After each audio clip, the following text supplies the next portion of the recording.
Shalom, selamat datang di podcast IKAT. Terima kasih karena sudah mengklik video ini. Bersama saya, Semi Tobing. Dan hari ini kita kedatangan tamu yang akan menjadi berkat bagi kita semua.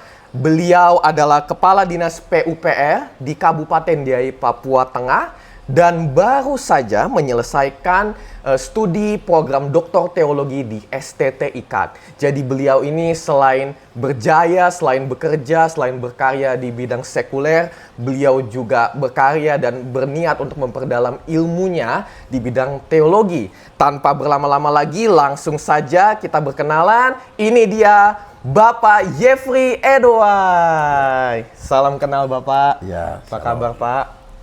Puji Tuhan Pak. Ya. Bapak, sebelum kita mulai saya mau menjelaskan sedikit Bapak, ini podcast IKAT. Ya. Podcast ini diharapkan dapat mendorong pemirsa untuk memiliki semangat sikip, yaitu sensitivitas, inisiativitas, kreativitas, inovativitas, dan produktivitas. Karena ini adalah value-value yang luar biasa yang ditanamkan kepada para mahasiswa STT IKAT. Sebelumnya mohon izin Bapak, saya ingin bertanya, Bapak adalah seorang kepala dinas PUPR, seorang yang memiliki jabatan yang cukup berpengaruh, tapi Bapak bisa hadir pada siang hari ini, ya saya sungguh berterima kasih. Mungkin Bapak bisa menjelaskan dikit Pak, apa yang sedang dikerjakan di sini? Ya. Baik, terima kasih. Pertama-tama saya mengucap syukur kepada Tuhan, karena berkat pertolongan Tuhan, anugerah Tuhan, saya boleh hadir dan boleh menyelesaikan baru saja studi yang luar biasa di tingkat doktor. Tapi saya sedikit menjelaskan. Yang pertama bahwa saya melihat karena begitu besar kasih Allah itu luar biasa. Amin. Kalau saya melihat kehidupan sejak waktu kami kecil, itu hidup memang sederhana ya. Mengapa saya bisa hadir dengan seperti keadaan ini? Ya. Karena memang dari yang ada menjadi ada, kemudian dari yang tidak ada menjadi ada maksudnya. Ya. Kemudian sampai Tuhan membentuk saya secara pribadi itu luar biasa. Wah, puji Tuhan. Karena kalau melihat, saya cerita masa lalu sangat sulit bisa diceritakan, tetapi melalui podcast ini saya dihadirkan untuk menceritakan bagaimana Tuhan berkarya. Yang pertama, waktu dulu hidup kami memang sangat sederhana. Ya. Kemudian dalam keluarga yang sederhana. Nah, tetapi Tuhan punya rencana yang luar biasa sekali. Amin. Dalam hidup. Amin. Ya. Amin, Pak. Sehingga ketika saya mulai mengerti tentang mengerti tentang hidup, kemudian saya juga diberikan kesempatan untuk bagaimana saya memilih hidup yang baik. Kemudian saya juga diajarkan waktu itu, waktu kecil, orang tua tentang kebenaran. Ya. Jadi dari sekolah minggu, kalau kita di gereja kan di sekolah minggu. Ya, betul. Kemudian ketika saya berangkat ke tingkat remaja, saya juga diberikan pemahaman, pandangan. Jadi di situ saya sudah mulai belajar. Wah. Di situ saya sudah belajar, sehingga luar biasa. Melalui pertumbuhan iman, ya, Tuhan juga memberikan saya hikmat, ya, sehingga saya mengerti kehidupan masa depan Tuhan akan membuka, ya, sehingga saya punya prinsipnya begini, kalau saya datang kepada Tuhan, bertatap muka dengan Tuhan, ya, maka Tuhan memberikan apa yang menjadi harapan. Amin. Ya. Amin. Nah, itulah yang saya saya betul-betul mengerti apa maksud Tuhan di balik kehidupan ini. Jadi memang kehidupan dulu dengan sekarang berbeda, tetapi dalam posisi kehidupan itu Tuhan memberikan banyak jalan, ya, membuka jalan, berikan hikmat, kemudian berikan banyak peluang untuk untuk bisa bekerja, kemudian dalam pendidikan studi Tuhan buka dari tingkat SD, SMP, bahkan sampai SMA, dan saya secara pribadi bersyukur karena saya baru saja menyelesaikan studi di tingkat doktoral di STT. Sekali lagi congrats Pak. Ya. Congrats, selamat untuk kelulusannya. Ya, luar biasa Pak. Iya. Jadi seperti itu. Kemudian memang saya di pekerjaan sekuler, saya bekerja sebagai kepala dinas di PUPR Kabupaten Deiyai. Ya. Ya. Itu berkat anugerah Tuhan semuanya. Wah, luar biasa Bapak Ibu. Kita sudah bisa belajar bahwa Tuhan bekerja secara ajaib dalam hidup setiap kita, termasuk dalam kehidupan Bapak Yefri Edoa ini ya. Dan mungkin Bapak bisa ceritakan sedikit Bapak tentang kehidupan Bapak ketika Bapak sebelum mengenal Tuhan secara pribadi, lalu mengalami jatuh bangun, lalu mengalami proses, hingga akhirnya mengalami perjumpaan pribadi dengan Tuhan, lalu mau untuk menyerahkan diri di proses dengan Tuhan. Gimana Pak? Iya, baik. Saya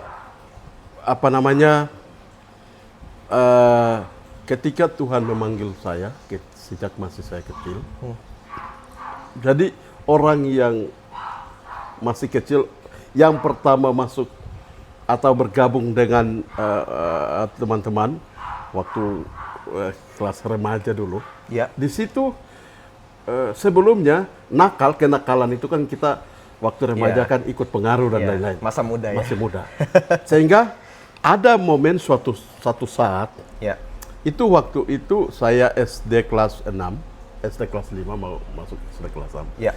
Itu ada gempa besar-besaran. Oh, oke. Jadi di situ saya sebelum itu kan saya dikenal sebagai anak yang namanya jago memain kelereng dulu kan, jago main karet dan sebagainya. Ya. Tetapi saat itu saya diingatkan ya oleh Tuhan, oleh Roh Kudus, ketika gempa itu datang, karet atau kelereng yang saya punya banyak itu, saya buang. Nah, saya buang. Okay. Karena gini, saya ada hamba Tuhan yang berkata begini, namanya almarhum pendeta evangelis siapa namanya? Siapa evangelis Agustinus Dogopia. Oh iya. Itu dalam kesempatan waktu itu kan ada doa sore, doa jemaat. Jadi dia bilang gini, besok lusa Tuhan akan datang. Wow. Hari ini jangan tunda waktu untuk terima Kristus. Haleluya. Nah, di situ Tuhan memanggil saya untuk saya tinggalkan kehidupan semua yang lama ya. Yang namanya kenakalan remaja. Perbuatan yang tidak menyenangkan hati Tuhan. Sorry, itu umur berapa Pak berarti Pak? Itu waktu itu saya umur pada tahun 1996. Itu umur saya masih remaja, masih beranjak remaja. Baru beranjak remaja ya, sudah terima Kristus sebagai Tuhan. Itu saya sudah terima Kristus dari sejak masih remaja. Di situ saya tinggalkan semua namanya karakter remaja. Lalu di situ saya berfokus dan saya terima Kristus. Nah, itu awal bagaimana Tuhan memanggil saya. Wah, luar biasa ya Bapak Ibu, dari masa remaja sudah bisa menerima Kristus sebagai Tuhan dan Juru Selamat. Ini pesan yang bagus juga buat generasi muda tentunya. Dan mungkin Bapak bisa share sedikit Bapak perjalanan hidup Bapak bersama Tuhan dari sejak Bapak pertama kali terima Tuhan itu pada masa remaja Pak. Luar biasa. Ketika Tuhan memanggil saya, itu semacam saya sulit untuk tinggalkan Tuhan. Wow. Iya. Luar biasa. Karena ketika saya terima Kristus sebagai Tuhan dan Juru Selamat, itu sudah menjadi kehidupan yang memang susah untuk tinggalkan Tuhan. Iya. Jadi ada bukti-bukti penyertaan Tuhan di dalam hidup. Iya. Ya. Betul. Walaupun saya adalah satu-satunya anak dari keluarga yang sederhana, Iya. tetapi bisa saya selesai tingkat menengah, sekolah menengah, perguruan tinggi dengan harapan bahwa Yesus adalah satu-satunya untuk membuka masa depan saya. Amin. Ya. Amin. Sehingga ketika saya terima Kristus itu menjadi satu investasi atau modal yang saya selanjutnya itu saya pasrah 100% sama Tuhan. Tuhan membawa saya kemana, itu urusan Tuhan. Amin. Ya. Amin. Sehingga dalam proses kehidupan saya dari tingkat bawah, waktu masih remaja, pemuda, sampai pada saya selesai sekolah tinggi di perguruan tinggi, kemudian dan seterusnya, itu semua karena anugerah Tuhan. Haleluya. Ya. Jadi yang saya dapat banget nih Pak, tadi Bapak bilang Tuhan Yesus yang akan buka jalan bagi Bapak gitu. Itu pesan yang bagus juga buat kita semua gitu ya. Tuhan jaga hidup kita, Tuhan yang akan sertai kehidupan kita, dan tinggal bagaimana sikap hati kita untuk apakah kita mau mengikuti arahnya Tuhan, plan-nya Tuhan. Dan Bapak Yefri ini sudah membuktikan bahwa ketika kita berserah sepenuhnya kepada Tuhan, Tuhan pasti akan buka jalan dan Tuhan pasti akan memberikan yang terbaik. Wow, luar biasa Pak. Nah, saya ingin bertanya sedikit Bapak. Bapak kan sekali lagi ya, Bapak ini kan baru lulus S3 ya, dari STT IKAT ya Pak ya. Kebetulan Bapak Ibu pemirsa sekalian, beliau ini sempat sekelas sama saya juga gitu ya, sempat sekelas. Fun fact tadi pas saya ketemu beliau lagi baru saya sadar, oh ternyata beliau ini pernah sekelompok sama saya di kelas teologi. Jadi mungkin Bapak bisa share sedikit Bapak, kenapa kok Bapak bisa sampai terjun Pak ke sekolah teologi gitu, ambil doktor di STT IKAT Pak? Ya. Baik, kenapa sampai saya bisa menjadi doktor teologi ya? Saya itu bukan dari inisiatif saya, tetapi itulah panggilannya. Wow, luar biasa. Betul Pak. Itulah panggilan. Betul Pak. Jadi mengapa Amin. Saya katakan itu panggilan? Karena di bawah kolong langit, siapapun dia basic pendidikannya, entah itu dari ekonomi, dari sosial, dari kesehatan, saya selalu katakan begini, wajib belajar teologi. Ya. Entah siapapun dia yang bekerja sebagai profesinya sebagai pengusaha, wajib belajar teologi. Wow, luar biasa. Ya. Basic sebagai pengajar pendidikan, guru dosen, wajib belajar teologi. Termasuk saya sendiri yang bekerja sebagai bekerja di dunia sekuler. Iya. Di bidang Bapak ya, di bidang PUPR, harus saya wajib belajar teologi. Karena itu diwajibkan. Diwajibkan, semua orang harus belajar teologi. Itu satu. Yang kedua, mengapa saya ini? Karena Tuhan mau nyatakan misinya. Ya. Tuhan mau nyatakan kuasanya. Amin, Pak. Ya. Tuhan mau pakai, silakan pakai saya. Karena itu sudah komitmen saya, Pak. Karena saya begini, luar biasa. Karena saya selalu bilang begini, kalau saya miliki Kristus, itu miliki segalanya. Amin. Tuhan mau bawa saya ke dunia sekuler. Tuhan mau bawa saya ke dunia penginjilan, pelayanan. Karena ini memang panggilan yang saya harus lakukan sebelum kedatangan Kristus yang kedua kali. Puji Tuhan, Pak. Jadi saya menginjili di dunia sekuler, menginjili di tempat di mana saya bekerja, menginjili di tempat di mana saya berada, itulah kewajiban setiap orang untuk menginjili tentang Kristus. Amin. Saya juga setuju sekali, Pak. Dimanapun kita berada, apapun yang kita kerjakan, kita harus mempunyai fondasi yang kuat tentang iman kita juga. Ya. Dan pastinya kita harus bisa menginjili dimanapun kita berada. Kita mau menyatakan Kristus dimanapun kita berada. Lalu, Pak, kenapa STT Ikat, Pak? Kalau boleh share sedikit, Pak. Ya, saya melihat STT Ikat adalah STT yang satu-satunya. Satu-satunya bisa yang paling Tuhan tunjuk saya waktu itu untuk kuliah di STT Ikat. Tuhan kasih visi Ya, ke Tuhan Bapak kasih ya? Wah, visi. luar biasa. Ya. Jadi saya memilih STT Ikat untuk menyelesaikan pendidikan. Itu Tuhan yang menempatkan saya untuk membuka jalan dan saya harus kuliah di STT Ikat. Ya, karena itu sebuah sarana lembaga STT itu sarana Tuhan untuk memperlengkapi pengetahuan, iman, pembentukan karakter. Amin. Kemudian juga di situ kita bisa menerima banyak pengalaman dari dokter-dokter hebat, dosen-dosen hebat. Ya. Jadi tidak susah ya kalau kuliah di STT Ikat itu hebat, luar biasa. Wow, puji Tuhan Pak. berkarya dan memang saya secara pribadi Setuju. rasa betul bagaimana dosen-dosen yang hebat, yang memiliki karakter yang bagus, memiliki sifat kelembutan yang luar biasa sekali. Karena saya rasa memang sudah mentransfer ilmunya dari dosen-dosen hebat itu. Iya.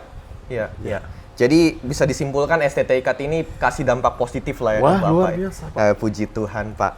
Nah, kalau gitu Pak, boleh share sedikit Bapak setelah kan Bapak sudah lulus, ini lalu apa target selanjutnya Pak ke depannya nih? Apa yang mau Bapak kerjakan? Baik.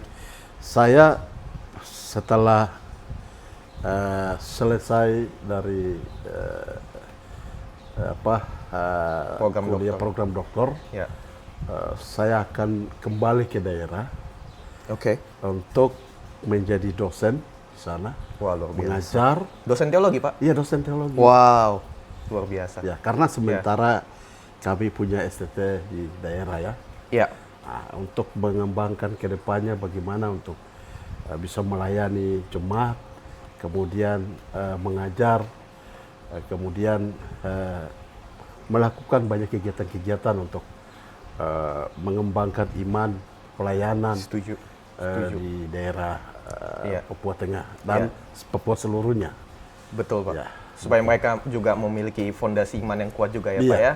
Apalagi di masa depan ini tentu tantangan akan semakin sulit, semakin besar. Nah, terakhir nih Pak, kita sudah sampai pada penghujung podcast ini. Saya ingin mungkin kalau ada pesan-pesan yang ingin Bapak sampaikan kepada para pemirsa Pak, dan ini nanti kan banyak yang nonton Pak, ada dari segala umur Pak, bahkan termasuk anak-anak muda gitu Pak. Apa yang bisa Bapak sampaikan Pak? Baik, terima kasih. Akhir dari podcast ini, saya ingin menyampaikan kepada para pemirsa, mari kita harus bekerja. Kemudian kita harus memiliki misi yang diberikan oleh Tuhan itu. Kita harus berjuang, kejar, kemudian pasti Tuhan akan buka jalan. Amin. Jadi di dunia ini tidak ada kata terlambat. Ya. Setuju. Untuk itu diharapkan supaya Bapak Ibu mari bekerja itu untuk Tuhan, kemudian melayani Tuhan dengan sungguh-sungguh, mengejar cita-cita, pasti Tuhan akan buka jalan, terutama juga kepada anak-anak muda. Anak-anak muda, Tuhan memberikan kesempatan untuk kita mengisi, jangan kita lewatkan waktu yang ada. Jadi belajarlah dengan baik, supaya cita-cita bisa tercapai dan apa yang Tuhan inginkan di dalam diri, Tuhan akan buka jalan dan pada akhirnya akan mendapatkan hasil yang baik. Mungkin itu yang bisa saya sampaikan. Wah, luar biasa, Pak. Buat kita Ya. pada siang hari ini. Setuju sekali, Pak. Tadi Bapak sempat singgung soal pergunakan waktu yang ada ya. Iya. Yang dengan kata lain mesti kita harus berinovasi, kita harus berinisiatif gitu ya. Sejalan juga dengan apa yang diajarkan di STT ini juga, Pak, tentang inisiativitas gitu ya, Pak ya. Oke, terima kasih sekali, Pak. Saya yakin para pemirsa juga sangat diberkati dengan kesaksian dan pesan dari Bapak. Kita sudah sampai pada penghujung podcast pada hari ini. Dan saya, Semi Tobing, dan Bapak Yefri Edowai mengucapkan terima kasih karena sudah mendengarkan podcast ini. Don't forget to like, comment, share, and subscribe. Dan kiranya konten ini dapat menjadi berkat dan menjadi perpanjangan tangan Tuhan bagi Bapak, Ibu, dan saudara-saudara sekalian. Tuhan Yesus memberkati. STT Ikat, salam sikip.